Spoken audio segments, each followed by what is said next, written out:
Are you ready? What's up, boys, girls, wrestling fans of all ages, shapes, and sizes? It is I, the dad bod, Matt Knight, joining you from the Checkmate Studios once again with Mr. Roadhouse. Hey guys, Roadhouse here, aka Roadie. So you were telling me about some big news on the AML WrestleCade front. Man, I just saw, scrolling Facebook, their first WrestleCade announcement for this year is freaking huge, brother. I mean, we got the pleasure this past year of getting to go to WrestleCade. We actually won tickets randomly. The only thing I've ever won in my life. which was awesome. But it was the time of our life. And in fact, the third day, which was Sunday, there was a girl or ladies' night out, right? Mm-hmm. Ladies' night out that you got to take the stepdaughter to. That I know that she and you both thoroughly enjoyed. So it was cool. The whole family was able to get involved. But this year, I mean, Tracy and Brian absolutely did not waste time with announcing the first major announcement. First of all, the theme, it's very cool. It's going to produce some phenomenal apparel that I can't wait to buy. So this year's WrestleCade theme is going to be WrestleCade, the Year of the Dragon. Or in my case, nah. Anyways, first major announcement is going to be the Bryan Danielson here in Winston-Salem, North Carolina, live in person and in the ring. How you feel about that? I know how you feel about Bryan Danielson. I mean, it's cool. It's cool. He's a superstar. I'm glad to have him here for fans of his to meet. Yeah. I'm not one of those. I know you're not a fan, but I was sitting here thinking the other day, and maybe you'll bring the Bellas. That'd be cool. I'm down for that. That would be cool. Yeah. So my dad, who also accompanied us to WrestleCade, been a wrestling fan his whole life, which was really cool to share that experience with him. He had a blast, but I was talking to him the other day, and it's like, me and him, we really we connected with wrestling. Yeah. But there wasn't necessarily much around here unless WCW or then the F, but now WWE came around. So I mean, it was very few and far between. And for Tracy and Brian and AML and WrestleCade to bring somebody of his caliber, superstar wise, to little old Winston-Salem, North Carolina, like, it absolutely, it's exciting to me. Whether you're a fan or not, you have to get excited about that. Yeah, absolutely. It's just like, and we've talked about this because be on the lookout. We do have a couple of pretty cool guests coming up. But we've had a couple pretty cool ones too. Shout out Catman. Shout out Griff Garrison. But more importantly, Catman. I knew it was coming. But I believe even we spoke about this a little bit. Like, we've been shooting emails, texts, sending messages on Twitter, stuff like that. We've been bothering the shit out of people. Absolutely. Yeah, we've been bothering the shit out of people. Absolutely. But it's worked. Screw them if they can't take a joke, okay? Absolutely. Yeah. But the fact of the matter is, just talking with my dad and talking to you, and the fact that we have such a great, incredible wrestling scene now here, not just in North Carolina, because that's cool too. We can travel. In fact, like our last episode told you, we'll be in Lenore tomorrow for NAWA's Bunkhouse Stampede.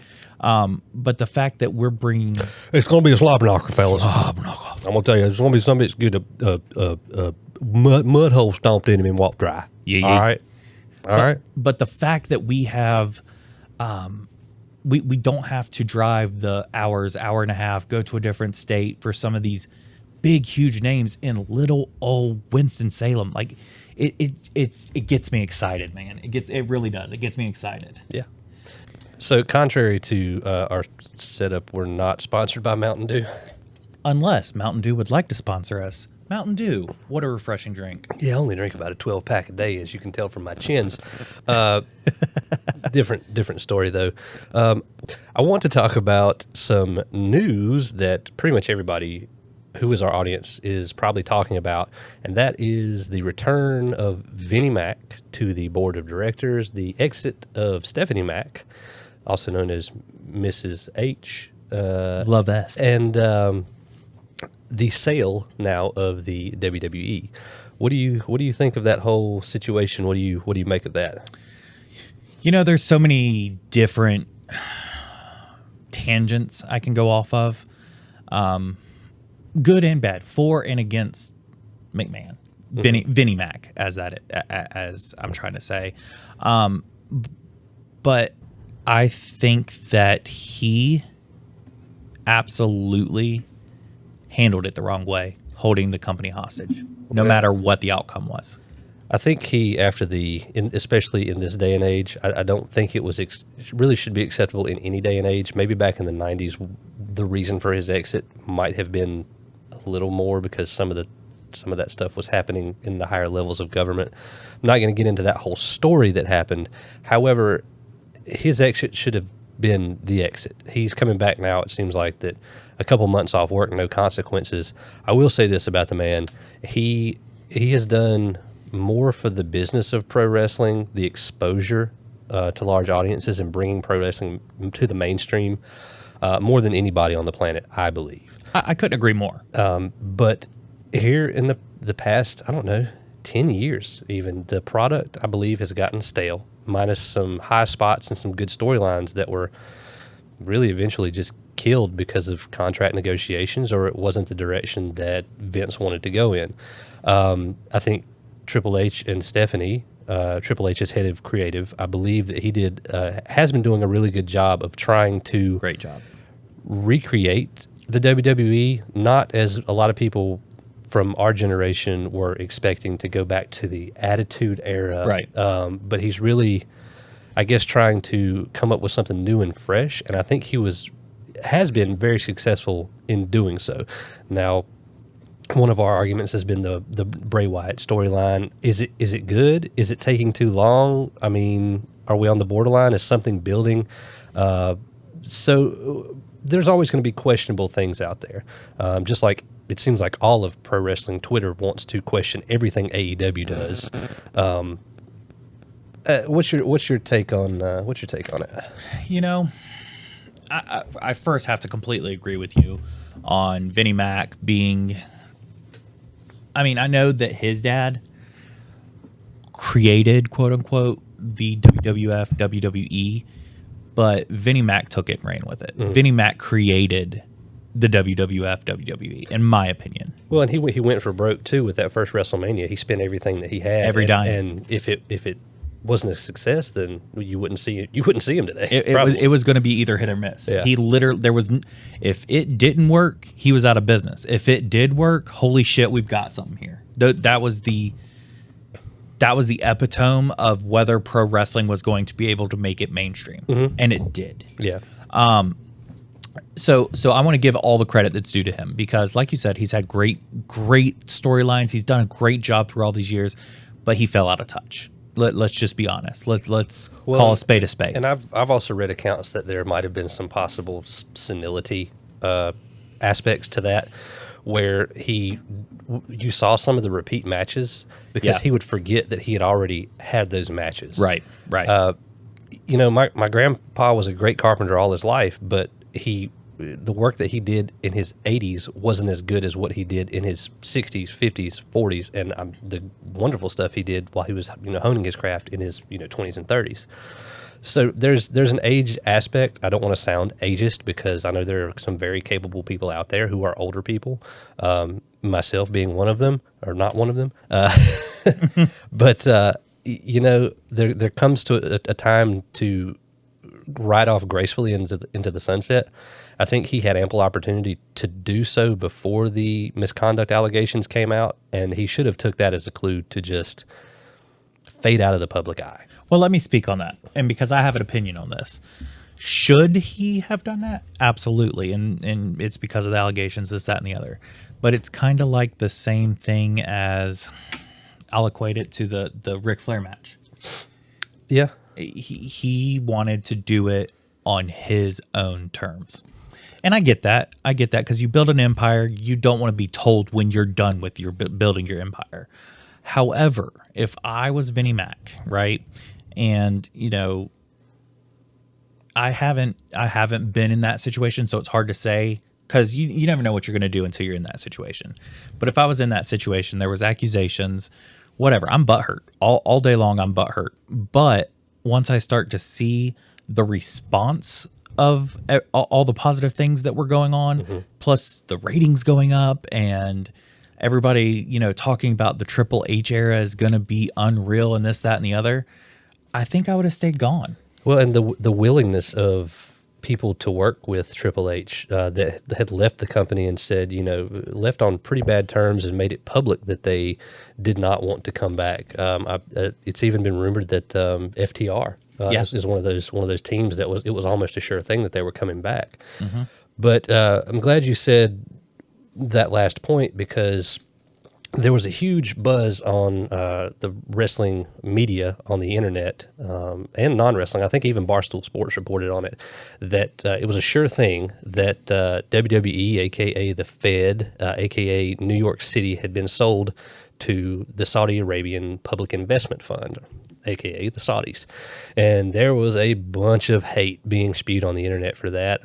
I kept my opinion to myself because I like to kind of wait and see what happens. Right. And plus the same thing kind of happened with UFC. You have to notify shareholders of an impending sale. Right. And if they sell to the Saudis or really anybody else, it takes the company private from public. So it changes your stock options. That changes people's money. Changes everything. And when really, when people's money gets involved, I get mad about my money. I know you guys probably do too. So that was a big aspect, which I was kind of like, they wouldn't just break the news like that. They have to. There are steps to take. There's due diligence you have to go through. Yeah. But I think that's probably the worst place that the WWE can go with the Saudi Arabian culture of suppression of women. And I mean, people were saying, well, there goes the women's division. Exactly. And everything that we built for the women's division. I don't necessarily agree that would happen. I think that women's matches probably wouldn't be televised in Saudi Arabia. I think there might be like an American version of it and then a Middle Eastern version. So, well, and I also want to touch on that because, I don't want, in my personal opinion, I think we share the same views. It would be detrimental. However, in this day and age, you got to be careful what you say, how you think, even though everybody has their own opinions. And, it could either go one of two ways if this were the way they went. It could either be, hey, because they make a lot of money on all the Saudi Arabian shows. So there's obviously funding that can back it. It can either go one of two ways, though. It can absolutely be phenomenal, great, wow, they're putting more money into it. Wow, they're doing this, they're doing that. Or it's going to go the absolute opposite way, and it's going to shit tank. It's not going to hold steady. That's how I feel. Yeah, I'm pretty much there with you. I don't think that there's going to be much of a gray area should the Saudis buy the company. Right. There have been multiple superstars that have spoke out and said that they won't work for the Saudis for whatever reason, whether it's their political beliefs, their religious beliefs, or just the way that the Saudis do business. Now, pretty much everybody has a price, though, so I guess it kind of depends on how much money they want to throw at somebody. And if Ric Flair is looking to come back and wrestle his last match, it might take place in Saudi Arabia. I could see it. It just really depends on what his bank account looks like and how much cocaine he's done. Anyways, unverified reports of that. So, it's such a weird time in wrestling because we were talking the other day, and we were talking about how 2022, the year of wrestling, was the wildest year in professional wrestling in a long freaking time, possibly ever. And then 2023 opens up, and holy shit. We're not even a full month in, and it has already, in my opinion, whether it be things that have actually happened or reports or rumors or anything, it's surpassed 2022 already, in my opinion. Yeah. And we've had some great wrestling already this year.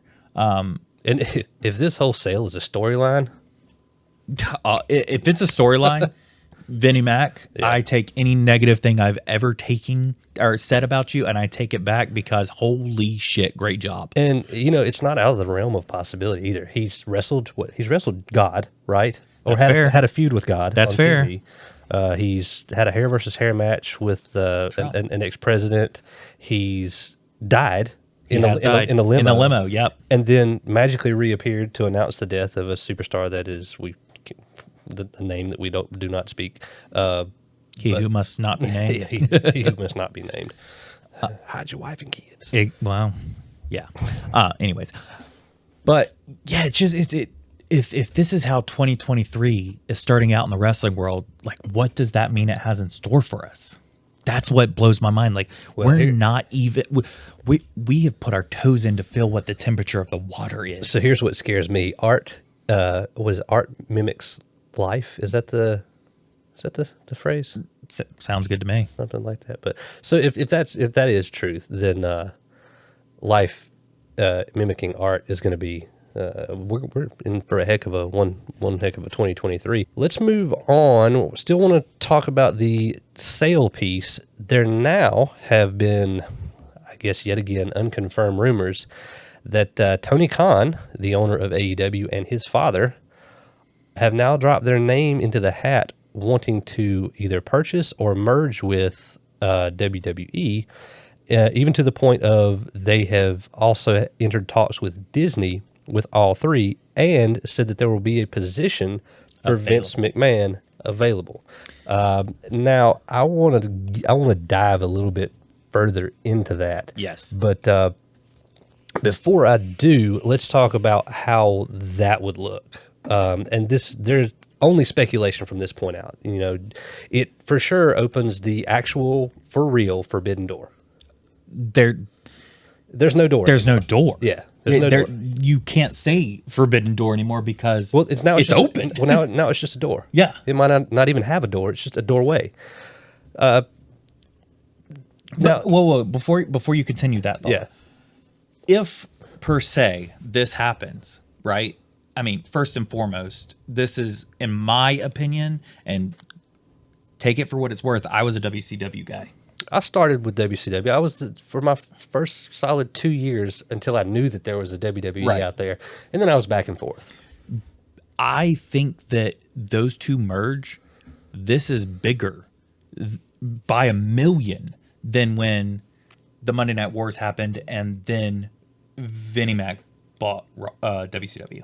Yeah, but you know what I swear, what they need to do is if Tony Khan and his father do buy WWE to have a merger, the televised part of this needs to have all of the nostalgia of the WCW last episode, where Shane McMahon comes out. I think it should be, Tony Khan comes out. I want to make an announcement. I've bought WWE, and then it cuts. It's like, no. You didn't read the paperwork. Smart Mark Sterling comes on there, and he's like, "Oh my god, the best lawyer in wrestling." You know who it needs to be, and I may get some hate for this. Okay, Dan Lambert. Whoever. I think if they could get Shane, just the nostalgia of that. But I think either one of them would be great. But they need to call back that storyline where it's Tony Khan gets bamboozled, and it's not. It really is, but it's not really him that bought the company. And Dan Lambert comes out with his arm around Vince McMahon. There needs to be something. So that happens many there. options. But my fear is that Vince McMahon will negotiate that he has too much power over creative in the company. So I think that Vinnie Mac will try to do that. I think, though, that maybe not so much Tony, because let's be honest, Tony is just a wrestling fan that happened to also have money and have a dad who's a billionaire. Let's be honest. Which, that's not a knock at Tony. I love everything that he has done so far. I think that Vinnie Mac tries to get too much control. Tony is trying to do those negotiations. Papa Khan jumps in and takes over the fact that, hey, this is still our company. We can only give him so much. Yeah. As a businessman. Yeah, but the whole reason for that I have read for this whole sale is to put Vince back in the driver's seat of creative. Yeah. And I don't think any type of deal, unless it's just, I mean, just going to pay more than God, which, I think the Saudis have more money than him. Yes. But I think that any deal Vince is going to have a lot of power to wield, and that scares me because that means that if there are crossover matches happening, if Raw superstars are showing up on Dynamite and Rampage and vice versa, then they're going to be jobbers. They're going to be mid-card. The AEW will be the cruiserweight division. But you also got to think, though, right now with them being two entities, WWE and AEW, right? We have wrestling every night. So how does that landscape change if A and B... How does that change? You go back to the way things were with the territories. That's true. I didn't think about it that way. You have champions for brands, and you have to defend. And I hate the brand split thing within companies. But if you have two different companies that are, you've got, like back in the day where, Ric Flair would go to, one territory to wrestle and feud with Ricky Steamboat for the heavyweight title. Then Ricky Steamboat keeps it and then feuds with other wrestlers in other territories. That's the only way that you're going to keep the dynamic. Is a storyline going to be harder to keep? I don't think so. You have more players, but I think that the storylines there'll be a greater depth to what's actually happening. So I actually, I don't know how I haven't, but this thought just hit my head, right? So we have Raw, SmackDown, NXT, WWE UK, or it's no longer. No longer. It's on hiatus for a recreation. It's going to be WWE Europe. That's right. That's right. So that's the four that WWE has, right? And then you have Dynamite, right? Mm-hmm. Rampage, Dark, Elevation. So there's the four that they have, right? Mm-hmm. So here's what I didn't think about, right? What then happens to Ring of Honor? Because it's Tony's. That's Tony's baby now. So does NXT merge with ROH? That's what I'm saying. Does that talent pool, kind of intermingle? Because, I mean, people want to knock ROH because it's a smaller promotion, but they have just as talented wrestlers. All of the wrestlers that have really, really made it went through ROH. Yeah, and, paid their dues, developed their skill. That's where it happened. And, I'd hate for that to go away. It absolutely should not. It would be a travesty for it to go away. Yeah. That'd be like right now taking ROH out of the equation is the same as taking NXT out of the equation. Mm-hmm. You have no developmental at all. You know what I'm saying? Unless your developmental goes back to, some of the smaller, GCW, MLWs. Yeah, the Florida, FCW Florida Championship Wrestling. AMLs. Yeah, AMLs, Firestars, some of those guys, which, that'd be cool if that's where they did. Crazy cool.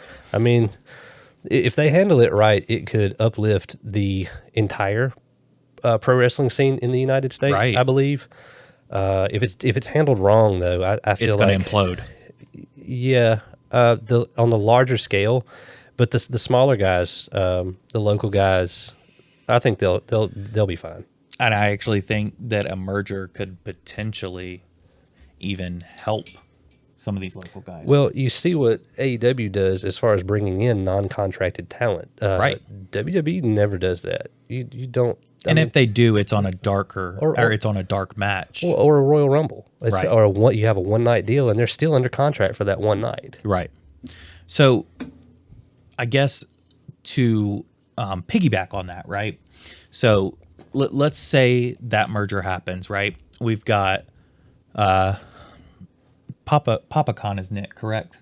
No, Nick Khan is the CEO in WWE. I can't remember what Tony Khan's father's name is. Okay, well, Papa Khan, Tony Khan's dad, that, if I'm not mistaken, would put him at the top money-wise, but it would also, that landscape would then look like Daddy Khan, Tony Khan. Sounds like you're saying Donkey Kong.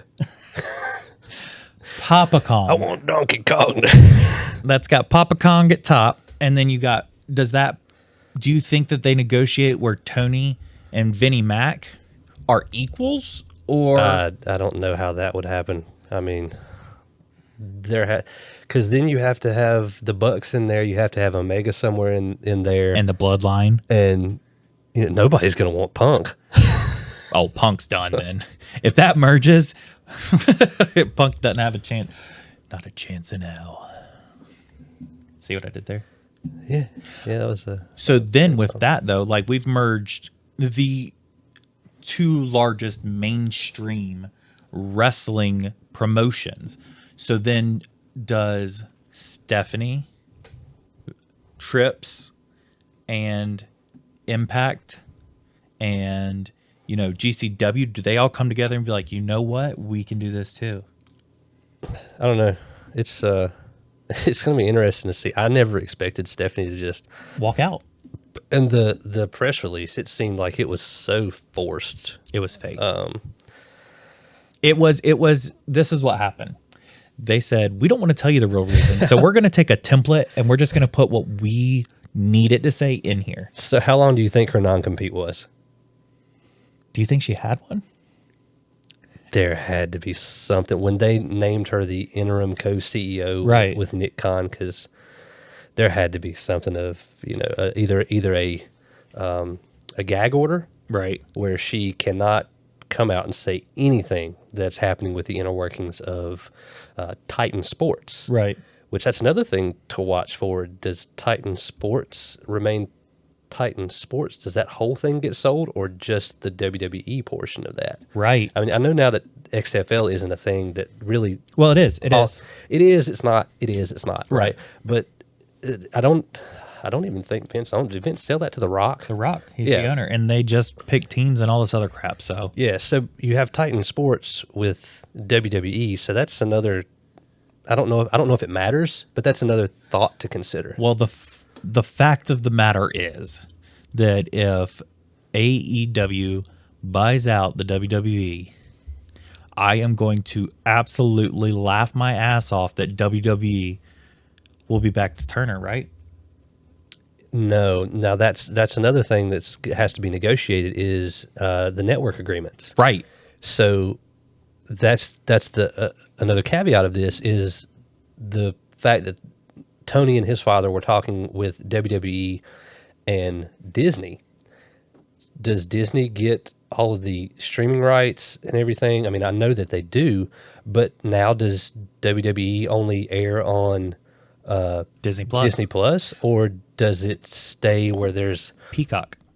Oh, Peacock's done if Disney's in the equation, right? That's what I'm saying. Yeah, but are they? Do they stay with USA? Are they still TBS TNT with the different brands? I mean, there's so many options. Well, there's a lot to I think legally work out because all these they sign contracts for a certain length of years. I know you probably are old enough to remember back when Raw was classically on USA. Right.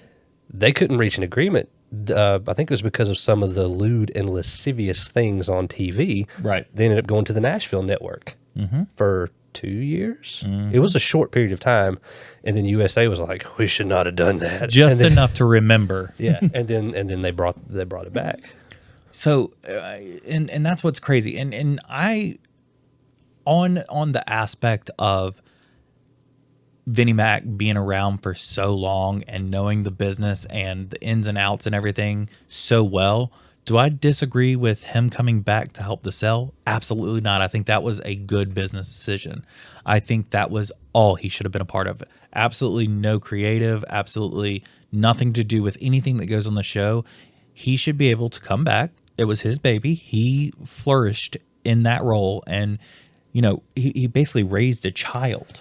Yeah, but he's seen this whole the way that it happens is he seems like a jilted lover, and he was out, and then he's like, met with his lawyers. He's like, I can go do this. I just have to have 2 board members resign, and then I can be chairman of the board again, and I can do a sale. Was he the last time he appeared on TV? Did he look like a man who was going to sell his company? No. No, he looked confident. He was ready to keep going. And here's another thing too: is he terminally ill? And he hasn't said it. Is this the reason he does? He doesn't want the downfall of what he has built to be on the shoulders of his daughter and son-in-law. Which, So, if that's the case, that's heavy, and I respect that. yeah, but I mean, it adds another aspect to it. Is like, do we still say, screw that guy, or is it, wow, that was pretty cool of you to do? Pretty noble. Yeah. But even if that were the case, I still stand behind the fact that he did it the wrong way. Yeah. And just because some of the verbiage that was used in some of the press releases, if I'm not mistaken, that we read, he sounded like a jealous ex-girlfriend. And this was his. You're either going to allow me to come back, or I'm going to hold you hostage. That's not good business. Yeah. And he's a great businessman. Look what he's built. He's a great businessman. And he has all these investments everywhere else. He knows what he's doing with his money in business. That left a bad taste in my mouth. Yeah. So I guess we'll see what the upcoming weeks and possibly months has in store. You don't know with these situations. 2 days ago, the Saudis were buying it, and now we don't know. We don't know who's in talks. We have no clue. It could happen overnight. We could wake up, Monday morning, and oh wow, the WWE's on Disney now. Right. Which, did you see? Did you see on TikTok the one I sent you where it had when the intro when the Saudis buy the WWE, and it's the music that the kind of fat Middle Eastern guy where he does the dances. We're going. Yes, yes, yes, yes. Stibbity dip, stibbity double, yes, yes, yes, yes. This is the most hilarious thing I've seen. I was actually at work at my desk, and I hate to say it like this, it makes me sound like a loser, but I actually physically laughed out loud. Yeah. To the point where my coworkers were like, what the hell did you see? Because that's funny. You should have done the Zach Galifianakis cubicle laugh. But, I mean, the whole landscape, the whole wrestling landscape, no matter what happens, what is decided, what is sold, what is this, that, and the other, the whole wrestling landscape has already changed. Yeah, and we're recording this about the time that SmackDown is on, so I guess we might be missing developments happening right now. Who knows? So I did get an update. Okay, and I think that the KO Sami Zayn storyline, Bloodline and whatnot is progressing, because tonight on SmackDown the main event is Sami and KO. Oh, Sami versus KO. Yeah. Oh, they've been fighting each other since the Indies.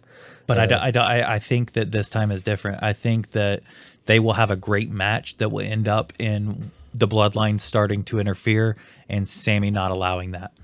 Maybe.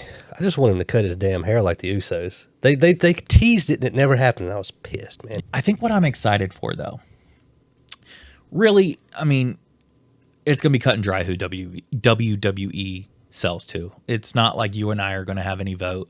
It's not like we're going to know anything until it happens. What I'm excited for is for it to go ahead and happen. I've heard that there's another name in the hat. I've heard Tracy Myers might be buying. Listen, Tracy, if you're buying, holla at your boys. You got an announce team right here for a third show. I mean, and what a beautiful announcement. Look at us. Yo, I take my headphones off and my face doesn't look as fat.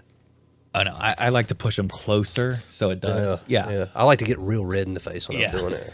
But no. What I was saying was the landscape's going to change no matter what. Nobody besides a very small circle of inner workings in WWE and whatever company they sell to is going to have any clue what's going down at all until it's broken, hopefully by anybody but Dave Meltzer. Well, even Dave he held his tongue on that one. I was surprised that he wasn't out there spouting it. But I mean, he's also one of the ones that said, watched it happen with UFC. I called it wrong then. Not doing it now. I think that's why he did it, though. I think he put his foot in his mouth and then realized, hey, this is going to be the same shit. I think they should leak it to Jim Cornette before they do anybody. Corny, if you're watching, if you ever see this, which I would love to have you break that news, but also I would love to go toe-to-toe to you on this mic here on the Swanton Pod, make it happen. He would annihilate you. He wouldn't touch this. He would annihilate you. Wouldn't touch it. Wouldn't come close. Anyways, so what I was going for with that is from whenever it happens to whoever it happens, is it going to be surprising? Yes. Is it going to be interesting? Yes. What I'm excited for is not this happening, but the fallout. Because yeah, I mean, there's going to be quite a bit. I mean, pro wrestling social media is already so toxic, divided. People come up with opinions that are dumb. I can't rationalize. I can't. Wait, whoa, time out. What was that one the other day where it said that someone stole a gimmick, but it was someone now? Yeah. It was, listen to this. I can't remember who it was. They said that some group from WCW stole their gimmick from the Shield. Yes. Let that sink in. Like WCW, as far as time goes, they weren't thought of. They hadn't even trained yet. The math doesn't work. Right. That's all I'm saying. Math's hard. Chronology is apparently hard for some people. I believe they done stole the Shield's gimmick, Daryl. My thing is, though, when I say fallout, what I mean by that is, do we see a new entity come to combat the two largest newly merged wrestling promotion? Or does everybody else besides, quote unquote, your local indies, does everybody else just respectfully bow out? I mean, think about it. We had WCW, and I don't want to take away from Impact at all, because their current product is freaking phenomenal. I love their current product. In fact, I can't wait to see Josh Alexander whoop Bully Ray's ass at Hard to Kill this weekend. But and ROH when they had I think it's the CW they were on or something. I can't remember the network, but they were on TV as well. Yeah. And I'm not taking anything away from either of them, because their product was great. Like I said, anybody who's anybody really went through one of those two companies. Well, and that's the issue, that people think that they're lesser companies, is because pro wrestling is not, unless it is a huge draw, it's not a huge draw. So, which is the dumbest thing ever. It takes a lot of money to get a TV deal, a lot of money to put into it. And some of the smaller promotions just don't have it, which that's one reason, and I'm going to age myself here on this one. I miss having the big satellite dish where I had to press Satcom 5, Telstar 4, and wait for that thing out in the field beside my house to move. Did you just speak Klingon? Yes. Okay. Some of you out there will know what I said. So, because late at night on, I think usually Fridays and Saturdays, it would come with this book if you had a satellite subscription. And this book came out weekly. It was about this thick, and it was your television guide. Okay. You couldn't pull it up on the TV. So you didn't have the channel 12 or 11 or 12 where there's too many channels. So they put everything in a book, and hard times. And I would go through and highlight the local promotions that would be on TV. And there was even one, I think I saw R-Truth before he was when he was Ron Killings. When he was Ron Killings, he still had, and I was like, who's this guy? He's fantastic. And I would have to watch ECW on satellite because it wasn't televised. It was on satellite. It might have been televised locally where it was at, but then there was something akin to ECW, but the quality was way worse. It was shot on this camera we're using for the studio. One camera, for the whole production, it was a half hour long. No cutaways, half hour long, 5 matches. It had, somebody that would be a worse ring announcer than me. But he was no Joey Styles by any means.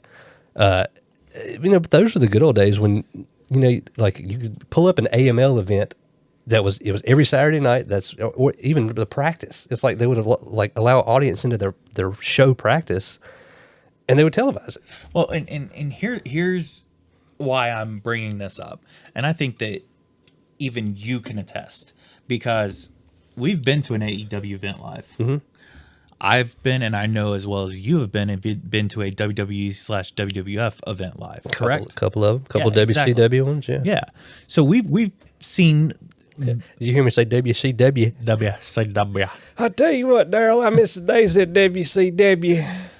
That old Medusa, she came out there, boy. That's my favorite. So they were great live. Don't get me wrong, but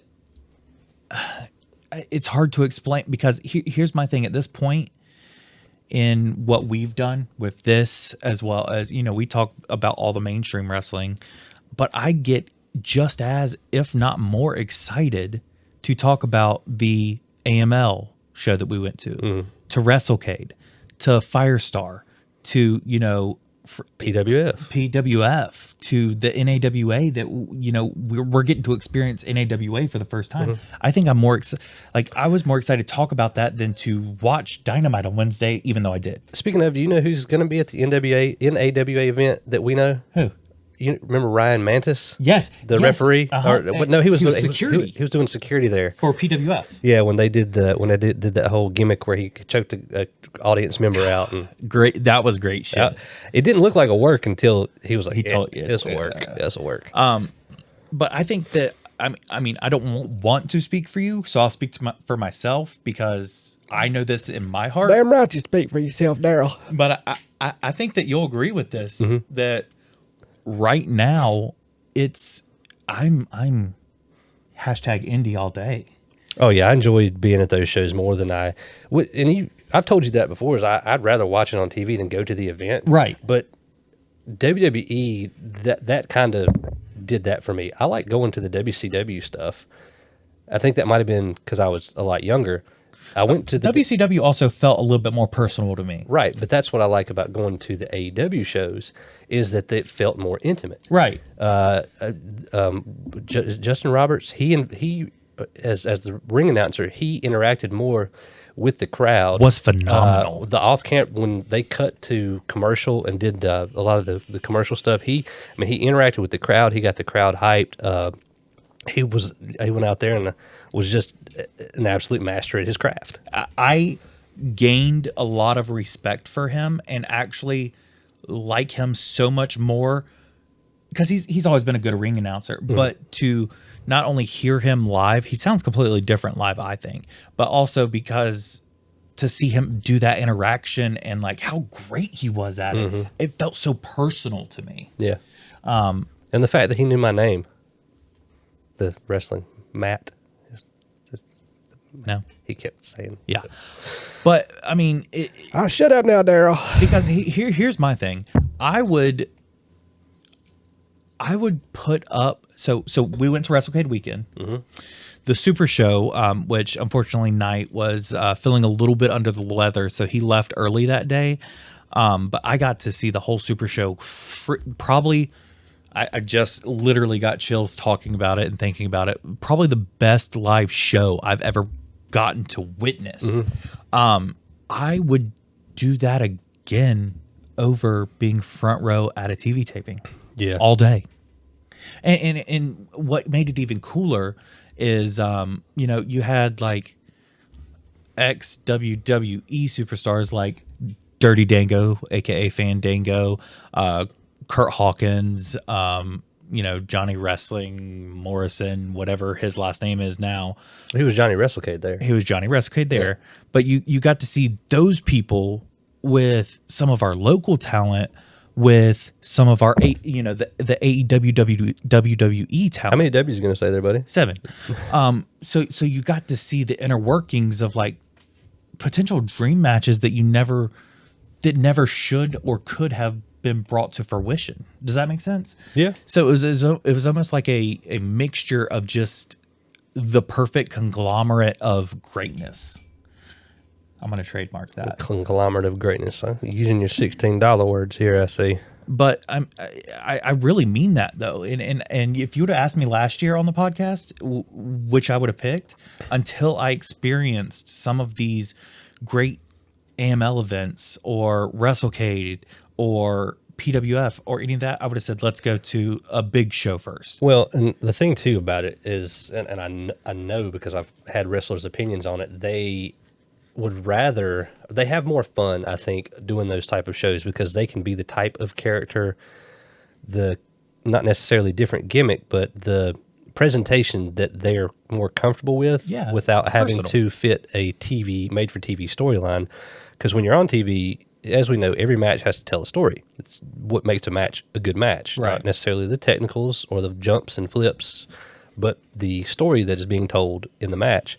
And I feel like they can show off that craft better when they're out there doing either 1 or 2 matches per show. Well, and one of my favorite moments, and it's something so small that it really shouldn't be my favorite moment, but getting to see tidbits and glimpses of someone like Griff Garrison, who on TV he plays just a super babyface varsity blonde, preppy, I'm beautiful, and to see him hit me with the DX chop and F you, and it was just like, give me more. Yeah. Like and it was cool to see that side of him, because let's be honest, I would love to see him go heel on TV, but I don't know that that's going to happen soon. Yeah. But well, maybe after the merger. Wouldn't that be crazy? All the AEW guys are now heels. All the WWE guys are baby faces. You see Roman going back to a baby face. Fuck him. But look, we'd have the Shield back together, so that'd be cool. That is true. Ambrose is probably like, yeah. But then here's another thought, right? If they merge, do these guys keep the name they are currently under, or does he go back to Dean Ambrose? I would say they're probably leave that up to however the creative structure is going to work. I would just hate that the individual wrestlers in AEW would lose their creative control over their ability to pitch ideas and decide, is this the right storyline? Because that's the reason we haven't seen Miro on TV in so long, is Tony had an idea for him and he was like, no, I don't like that. And they're working something else out for him. Yeah. Either that or he's just out, banging his hot Russian wife all the time. Lucky bastard. Yeah. There's just so many unknowns at this point. And it's the thing is it's not like it's not overnight answers. Mm-hmm. There's a timeline which nobody but the inner workings knows of answers. Mm-hmm. Which as a wrestling fan and enthusiast and someone who just enjoys everything wrestling, that gets me excited, because it's like we are very ADHD, need it now, give it to me now, I need to know. So it's almost like it's, even if Vinnie Mac isn't doing it as a storyline, it almost feels like a storyline. It gets me engaged, it gets me enticed as to what's the next thing. Yeah, or when I watch Monday Night Raw, and it's like, please cut this down to 2 hours. Yeah. Painful. Is that Tony Khan's first major change if they buy? I don't know. I mean, that's still, that goes back to the network deal, right? Because then how much money does USA Network lose on that last hour time slot that the WWE's paid for? Right. They have to put what on Roseanne for back to back for an hour. Please never ever bring Roseanne up on this podcast ever again. Freaking love that show. I will only be okay with it if it follows up with the Rosie O'Donnell show. No, I hate Rosie O'Donnell. She's not fun. She's not fun. Roseanne's good, though. Not because of Roseanne. I like Dan, played by John Goodman, most phenomenal actor. I respect that. Yeah. Could you see someone like, because we've gotten to experience some of our local stuff. Could you see someone like an AML, a Firestar, a PWF, like almost like a territory, because that's North and South Carolina. Mm-hmm. Could you see one of those players who do get to bring in some of those big names that are mainstream? Do you see that, like, let's say a territory wide, let's come together and let's try to go for this. Let's try to combat them. Or do you just think it's still too, they would be too small? That's hard to say. I know that the AML and PWF have a pretty good working relationship. I can't speak outside of that. I think I don't know what LeBron's with Firestar, what his relationship is with everybody, but he seems like he's a nice enough guy where he'd be on board. I think so for too. Something like that. But I mean, you got to think most, not all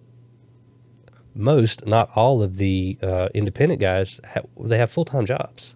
outside of that. That's so, true. So what do you like? This is the problem. You have to come up with a financial backing to where you can make it worth these guys' time. Right, but here's the thing, though. If they say, okay, we're all coming together and we're going to go after this shit, right? In my opinion, in order to go after that, that has to require a TV deal, which that is your backing. I don't know. I'm somewhat of a businessman, but that's out of the realm of anything that I have ever had to look at contractually wise, or how the inner workings of something so complex like that would have to work. I'm just saying, I'm gonna name off a couple of people that we've seen in these local places: the Gustavos, the Dalton Dallas, right? The AJ Frost. Some of these that like we know, and we know them pretty well. I would put them up against most AEW and WWE rosters and say it's a 5-star, say they can put on a 5-star match every time. Well, they have to. I get that, but I'm not saying it as they have to in order to prove themselves, this, that, or the other, to become mainstream. I'm saying that there's so much in the Carolinas right now that we've gotten to see, meet, interact with, see live, that it blows my mind. Some of these guys, when you see, wrestlers that are on AEW and WWE, I'm like, bro, AJ Frost would have freaking killed that spot. You know what I mean? Speaking of, through Twitter, I found out that my buddy, my good friend, Mr. John Skyler, also watches Yellowstone like I do. You, John Skyler. I like you, John. You watch Yellowstone? If we had beef before, we don't now. We can talk about the show. Thank you. I'm going to have to figure out how to blur that out because, No. I want him to see it. I want him to see it. Every interaction, whether it be PWF or WrestleCade weekend, John Skyler has done nothing but talk shit and belittle me. I get it. It may be his gimmick, but if he had a set of nuts, he would come on this podcast, man to man, face to face, on this camera right here, and fucking have a conversation with me, but he doesn't have the balls to do so. Make sure that doesn't get edited out. I think that's a shoot. It's not a shoot, it's a promise. Well then, me and Daryl just gonna sit over here in the corner on that one, but anyway, I hope you're enjoying Yellowstone, Mr. Skyler. I hope you aren't. But going back to everything, it's just such an exciting time to be a wrestling fan. And what I unless you're a fan of John Skyler, apparently. I'm not. Anyways, it's such an exciting time. And what I want this podcast to portray is you and I have very different opinions on almost everybody. And most of the time, they don't coincide and line up with each other. Mm-hmm. But the fact of the matter is we have so much great shit wrestling-wise that comes on a regular basis now. What I would just love to see is, and it's never going to happen because you've got spit fucks out there that just absolutely think their opinion's the only opinion. Mm-hmm. But the fact of the matter is you can like someone that somebody else hates and not have to argue it. Yeah. And this is the best day and age to be a wrestling fan because there's so many options. There's so many different characters. There's so many different promotions. There's indies. There's this, that, and the other, that it's an exciting time to be. I would love us all to come together as one. And you don't have to be team WWE. You don't have to be team AEW. You don't have to be team shit besides team pro wrestling. And if that would happen, there would be so much more positivity, minus John Skyler, in the pro wrestling world. You done preaching there, buddy? No, I hate him. So the only thing I have to add to that wildly impressive soapbox that you got on there is that you could even go to Marco's Pizza a few weeks ago and see some pro wrestling. I think that was somewhere down in South Carolina. I believe it was either AJ Frost or the Catman that was sending some of that stuff out about Facebook. It's pretty cool, and I know we've talked about it on the Catman episode that we did, is they also did a full wrestling event at the Strawberry Festival. Mm-hmm. Where homeboy from Tiger King was at. How freaking cool is that? Yeah. It's gotten so mainstream that now people I hate it that I can't remember his name. If I heard it, yep, that's it. But the guy who lost his leg in Tiger King, he wanted, he asked to Yeah. be a part of it. Like, that's cool to me. Like 5 years ago, 10 years ago, even 20 years ago. I mean, yeah, you had your big name superstar that's not in the wrestling industry at your WrestleManias, but now you got those same freaking names at the Strawberry Festival that we didn't know about until afterwards. It already happened. I'm just mad that the micro wrestling league. I'm mad that they weren't at the local fair this year. They usually are. They weren't this year. You know, that would be a phenomenal podcast to be able to get to do. So if you're watching this, we would love to have the whole roster on, because I've seen that you've done interviews. Yeah, and I've got a 2-year-old, so I've got a couple high chairs that we can sit everybody in around the table and make you feel at home. You know, it's no big deal. Just want to make everybody feel, you know, inclusive. Right. Well, and that's good to know as well if John Skyler ever comes on, because he's a short little fuck. God almighty. I'm not gonna pull him off of you. That's fine. You won't need to. I wouldn't have to put my hands on him, because I would tear him down with all the words that I have for him. Don't get me wrong. He's a big guy. He's a big guy. That's it. I have nothing nice to say. All right, cool.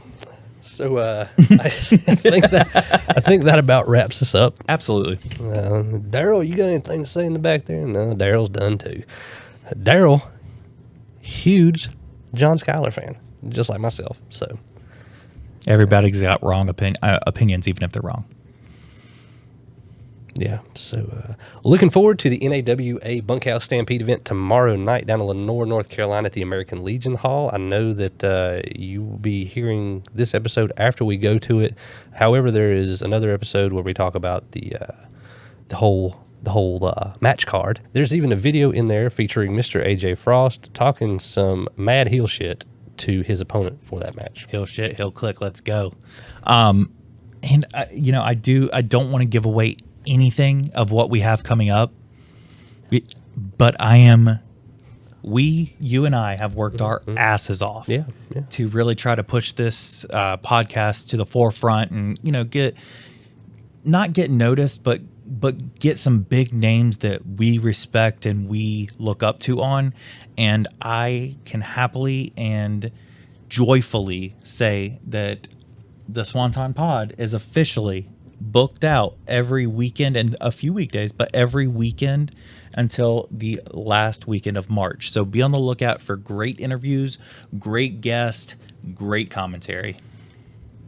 Yeah, there's good stuff coming. Is your shoulder okay? Never. I just wanted to that was my ankle that you heard pop. I was ripping it out of socket, patting yourself on the back there, but neither here nor there. First of all, I said we. I haven't done any work though. I haven't done anything. You didn't have to do any of the booking work. All of this technicality stuff that I'm too stupid to do. That's you. Stop it. I couldn't edit shit. So that's all you. I told you to stop the flattery. I can't take it. So, you know, I think this is a good stopping point. I know that we have a lot of great things coming up. Real quick, I do want to plug the show that we are going next weekend. Well, that's the AML show, yeah. AML Acts of War Games. 2 phenomenal teams headed by Brad Attitude, the former champion. And I really hope he uses this moniker after he hears it. The White Knight of Winston, White Mike. Oh, Lord. I came up with it. Oh, Lord. Do you hate it? Do you love it? Oh, Lord. I have no idea what to think about that. It feels right and wrong at the same time, right? I'm not going to say it.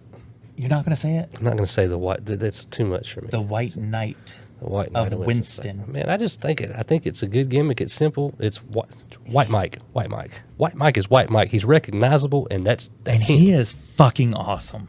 But heading up 2 great teams, 2 rings, 2 cages. We're front row.